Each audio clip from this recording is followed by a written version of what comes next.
আমি এখন খাসি মাংস রান্না করার পদ্ধতি দেখাচ্ছি। প্রথমে আলুগুলা ভেজে নেব। 2 মিনিট আলুগুলা ভেজে নিচ্ছি।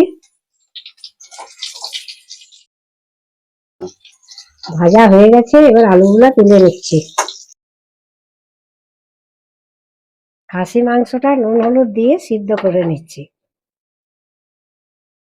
এরপরে ভাজা আলুগুলি দিয়ে দিচ্ছি।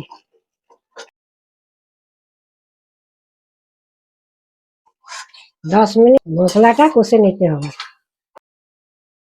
সিদ্ধ মাংসগুলো দিয়ে দিচ্ছি।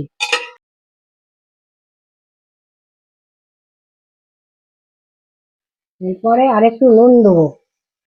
এরপরে মিট মশলা দেবো।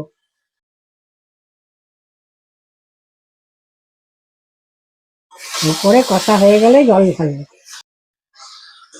খুব কম তেলের মধ্যে রান্না করেছি। জল ঢাললাম, 1/2 ঘন্টা পর ফুটবে। ফোটার পর নামিয়ে দেবো।